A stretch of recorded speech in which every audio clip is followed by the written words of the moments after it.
This is the sixth in a series of video presentations by Master Horseman Pat Parelli, demonstrating a variety of natural horsemanship techniques to build a partnership with Wendelin, a 3-year-old feral mare found running with a feral herd in South Dallas, Texas.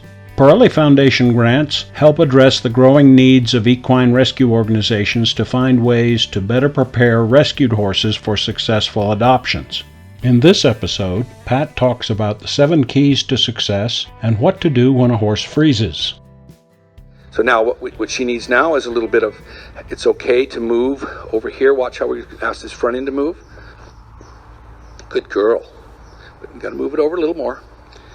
Keep going. Now a little touch here, a little touch there, out and around.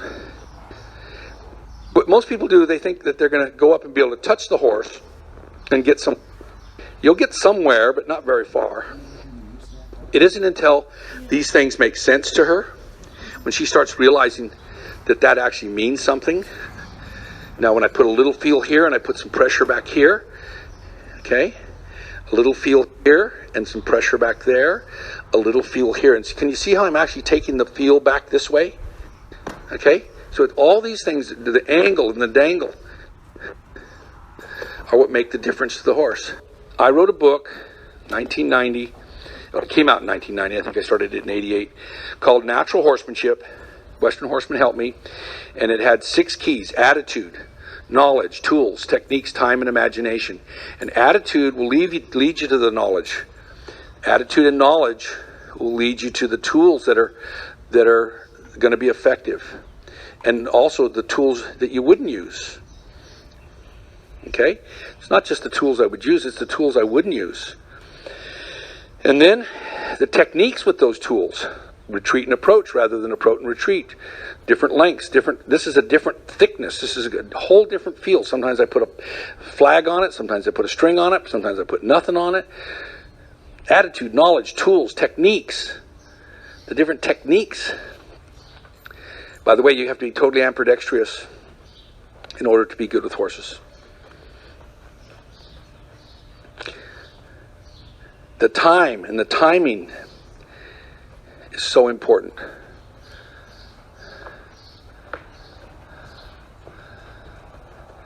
Then Einstein said imagination is even more valuable than knowledge. But then there's one key I was missing back when I did that, because I thought my book would cure it. Okay, so now, here, again, even eye contact can make a difference, but like here where she's trying to avoid me, you know, there's things we can do with the stick, but there's nothing like feel. Okay, so what I can do with my hands. And so in martial arts, does anybody know what this maneuver is called? Any martial artists up here? It's called sticky hands.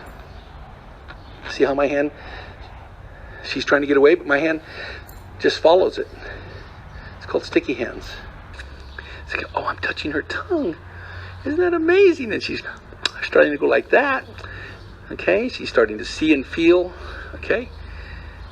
So, can you see how polite and passively persistent this is? Okay? That's all this is. It's not insistent. It's polite, passively persistent in the proper position.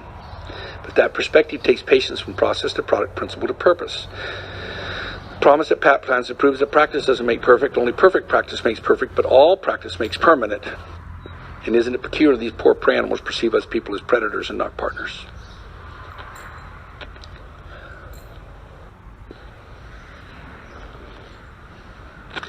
So now what we want to do is we want to try to do more and more with less and less. Okay? So I want to try to see if I can not use the rope. Okay. So the rope is going to be my safety net.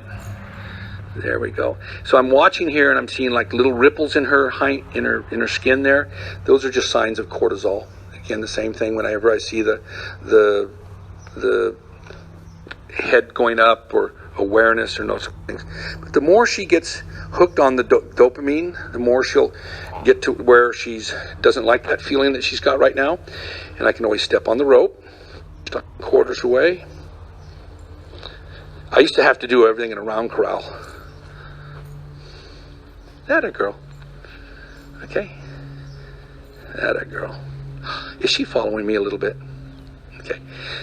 It may not be a big thing, but it is a thing.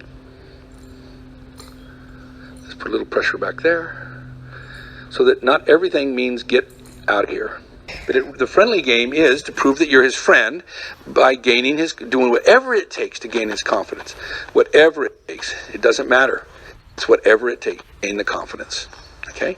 And if we invest our time on that, see, she's not blinking because she's now gone introverted, and this is where looking for some motion is important. Changing sides, things like that. Reaching in here, giving a feel of confidence. That a girl. Okay? What a good girl. There we go, and changing sides. Using that long stick, okay?